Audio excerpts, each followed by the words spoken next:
Drug addiction is an equal opportunity affliction. Children in all demographics suffer from addiction and worse, die from drug overdoses. We learned the hard way. Our child, William, age 24, died from an accidental heroin overdose in the late fall of 2012. William had a substance use disorder, or as the population at large would say, he was an addict. Specifically, a heroin addict. William's case was actually not related to prescription opioids. He was addicted to street heroin in those tiny glassine envelopes. We know firsthand about the low cost and ubiquitousness of street heroin. William also liked the group of pills called benzodiazepines. His preferred benzos included Klonopin, Xanax, Valium, also ubiquitous on the street. William was self-medicating with downers. We can add alcohol and marijuana. He had polysubstance dependence. I have spent a huge amount of time blaming myself or my husband and me together for failing our son. Knowledgeable people remind me repeatedly that it is the system that failed us, and more so that failed William. I sometimes wonder if we had been more informed about addiction/substance use disorder, could we have prevented William's death? It's scary that the answer might be no. Some of the systemic failures we experience, speaking of the system, are bullet, insurance companies having to get pre-approval or prior authorization from insurance companies for substance use treatment, having insurance company functionaries deciding the fate of our children. His insurance company denied William inpatient detoxification 4 days before his final overdose. I'm sure it never occurred to him that help would be refused when he asked for it, because believe me, a lot of these addicts don't want help. They want it. Also, just 2 hours after that insurance denial, William overdosed in a Starbucks. We know from his cell phone records that he called his dealer. I know now that if an addict seeks help, that help has to be given right then. Substance users do not like to be parted from their drug or drugs. Their brains have been hijacked. We share the word. Their brains have been hijacked by their substance. They are ill. When an addict seeks help, he needs that help immediately. I mean immediately. Right now. Help for an addict is always a race against the clock. Addiction can be, I would say is, a fatal disease. Emergency rooms, bullet number 2. Emergency rooms. Next in our personal list of failed systems are emergency rooms in hospitals. Their approach to addicts was, by and large, ill-informed, judgmental, and impatient. Catch and release, stabilize and send them on their way, a revolving door. To wit, our son had at least 15 overdoses in 2012 and 19 emergency transports to hospitals. 6 hours before William requested and was denied inpatient detox by his insurer, just 6 hours before, he had been released from an emergency room at a different hospital. In records I obtained, that ER attending doctor, I really have to say that these attendings, I have a problem with them. In records I obtained, that ER attending doctor wrote, quote, "I do believe patient is at risk of overdosing on heroin. However, he does not meet criteria for involuntary psychiatric hospitalization and rather should pursue inpatient rehab, which he is refusing. Discharged from ER, Axis 1, opioid dependence." This doctor called it correctly, but sent him out. There is something wrong when the medical world separates mental health and substance use disorders. It's been said here today. In these ERs, we as parents had to beg for psychiatric consults. If we got one, it was always, well, he's not psychotic. Doctors were satisfied if William made the promises that they wanted to hear. Oh, he was really good at that. It's the lying thing. These many doctors knew nothing about addiction, as addicts lie all the time. Lying is one of the symptoms. William knew what to say to get out the door. Next bullet. The treatment of addicts at those addiction places. How people who suffer from addiction are treated is a huge issue for me. My impression is that anybody can put up a sign, and there seem to be few or no regulations or licensing requirements for many treatment facilities. I don't have the facts on that, but that's what I think. I know there are good places and bad places, but my impression and experience with our son is that there is a lot of room for making it up and making money. Last bullet, the HIPAA law, Health Insurance Portability and Accountability Act of 1996. Finally, Bill and I had a huge problem with the HIPAA rule. Once a person is over 18, he is considered old enough to make his own decisions without parental input. The HIPAA privacy law seems to have gone beyond common sense, at least in the addiction area. What good is the privacy of a dead person? Thank you.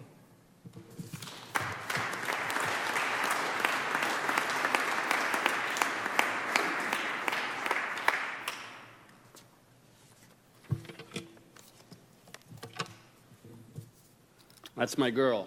That's my boy. I'm lucky to be here. I have to thank I'm a teacher. I've been a teacher all my life. I teach theater.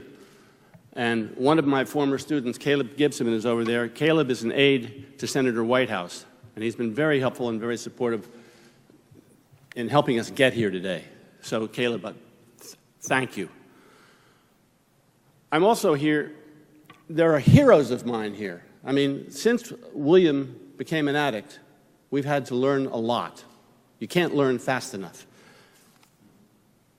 1, 2, Carol McDade, Mr. McClellan, Ms. Volkov, you are heroes, and just to be in the room with you means so much to me. Thank you for all your work. With Thanksgiving barely behind us, we would do well to recall that nearly 400 years ago, when the Puritans landed, they immediately set about constructing jails to detain transgressors, scaffolds for public shaming and physical chastisement, and dedicating land for cemeteries. They were thus prepared to treat addicts. Offenders could be marked or branded with a B for a blasphemer, D for drunk, branded. D for drunk, F for fighter, M for a manslaughterer, R for a rogue, and T for thief, or an A for adultery, such as Nathaniel Hawthorne's fictional Hester Prynne wore. Years of being shunned and rejected as an outcast by her community, years of living alone on the outskirts of town allowed Hester to recognize the ridiculous legalisms of her time and to rise against them. We've progressed little since the setting of the Scarlet Letter in 1642 or its publication in 1850. The Scarlet Letter of our time remains A for addict. We still fear the disease in our midst, much as the Puritans feared demons and witches and other spirits of darkness. We are ashamed to admit we have the disease. We are afraid to talk about it. It feeds on silence. Uncomfortable and unable to address this disease directly, we shun, punish, and treat those afflicted with a substance use disorder with anything from indifference to outright contempt, all the while hiding behind our legal system to do so. In our time, blessedly, there are those like Hester Prynne who are resilient and have progressed well beyond their circumstance. They are leaders who beckon us to follow. They reject the shame of stigma and rejoice openly in their recovery. They're an impressive, sometimes anonymous legion in long-term recovery. They provide ample evidence that the time to move from the 1600s, the time to live not as we've been, but as we can be, that time is upon us. Our son William died 2 years ago on this very date, December 2nd, 2012. Almost 2 years prior to that, we became aware that William was using heroin. At the time, he was already seeing a psychotherapist. Over the next 2 years, we added an addiction psychiatrist, outpatient treatment, treatment with Suboxone, inpatient detox, inpatient treatment, outpatient detox, treatment with Vivitrol, more outpatient treatment, and other inpatient treatment, more outpatient treatment, a revolving door of well over a dozen trips to and from the emergency rooms of at least 4 different hospitals, an attempt to work with another addiction psychiatrist, Alcoholics Anonymous, Narcotics Anonymous, and a home life fraught with tension, despair, sometimes hopeful during intermittent periods of sobriety, and always filled with the apprehension of misfortune. That apprehension became fact when William accidentally overdosed shortly before his 24th birthday. 6 weeks of comatose and/or heavily medicated hospitalization followed before the ultimate realization that William was consigned to a persistent vegetative state. Since William's death, Margot and I have been introduced to many brave parents who have lost their children to addiction. Parents whose lives, like ours, are filled with collateral consequences. One parent posted recently, "Addiction isn't a spectator sport. Eventually, the whole family gets to play." This was and is certainly true for our family, even as we've played a man down for the last 2 years. As everyone here knows, addiction consumes communities, cities, entire counties, and states. It is a deadly sport that may well deserve the title of our unspoken national pastime.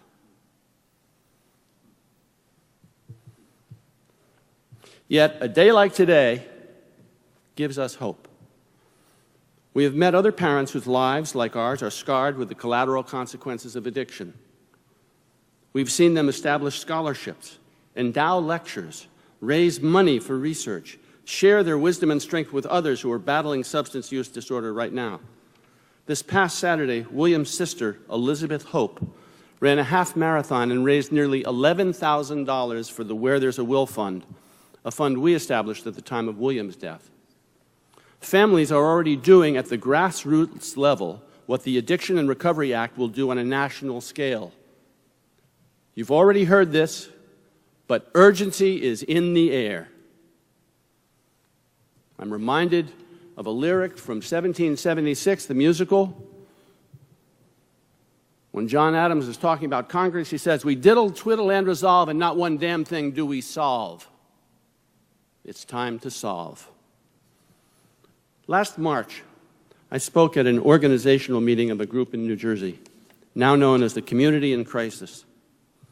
After a meeting, I chatted briefly with the local police chief, Brian Bobowitz. In June, at the first public meeting of Community in Crisis with several hundred people in attendance, Chief Bobowitz was generous in saying he'd learned something from me. He'd learned that substance use disorder is a disease. He still has to arrest people, but now he and his department also provide people with a pamphlet giving them advice on treatment options, legal resources, drug court, family assistance, and more. They are now trained to administer Narcan. His compassionate work is a model to be emulated. We made the agonizing decision to remove William from life support and contacted the New York Organ Donor Network. Our admiration for their dedication, compassion, and professionalism knows no bounds. The night before the organ harvesting was scheduled, 2 uniformed New York Police Department officers showed up at Will's bedside, Brian and Edwin. Beat officers who knew and liked William, who cared for him and helped him out, who wanted to see him one last time. I rode home that night in their squad car. There are good people out there, people who understand, people who care, people who vote, people who want change, policemen, lawyers, nurses, doctors, teachers, community organizers, parents, children, and friends. They need support from our elected leaders. We as a nation need to get over the fiction that willpower is a cure for brain disease. Willpower needs to be exercised, not by the helplessly afflicted, but by policymakers who can alter the course of the epidemic in our midst. Organ donation for someone in a vegetative state requires an expedient demise. William did not die, did not expire within the necessary 1-hour time frame, though his mother, sister, and I were with him in the operating room, singing to him and telling him he could let go. Rather, he lasted another 21 hours before drawing his last breath in our arms. Determined that his death not be in vain, his mother, sister, and I made a gift of his body, an anatomical donation to the College of Physicians and Surgeons at Columbia University. 2 years ago, our vigil at William's bedside ended at 12:29. At 12:29 today, please take a moment to think of William. Please take a moment to think of all the Williams. Make it a moment of hope. For his sister named Elizabeth Hope, for his niece named Josephine Hope, for our family, a new vigil begins as we await the passage of the Comprehensive Addiction and Recovery Act of 2014. Thank you. We will prevail.